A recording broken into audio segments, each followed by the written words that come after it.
நம்முடைய போர் மனுஷனோடும் இரத்தத்தோடும் அல்ல, நம்முடைய போர் ஆவிகளுக்கு இடையேயான போர். அந்த ஆவிகளின் இடையேயான போர்ல நம்ம சிந்தனைகள்ல உள்ள அரண்களுக்கு இடையேயான போர் தான் நம்முடைய போர். திருடன் திருடவும் கொல்லவும் அழிக்கவும் வருகிறான், நானோ அவைகளுக்கு ஜீவன் உண்டாயிருக்கவும் அது பரிபூர்ணப்படவும் வந்தேன் அவருடைய வார்த்தை சொல்லுது. அந்த திருடன் எப்படி வருகிறான் அப்படின்னு சொன்னா, நம்முடைய அனுமதி இல்லாம நம்ம வாழ்க்கைக்குள்ள வர முடியாது.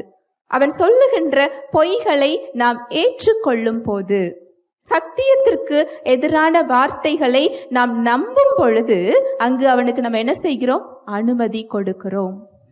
சத்தியத்திற்கு எதிரான எண்ணங்களை நம் சிந்தனைகளில் அவன் கொடுக்கும் பொழுது, அதை நாம் ஏற்றுக்கொள்ளும் போது அங்க என்ன ஆகுதுன்னா அரண்களாக மாறுகிறது.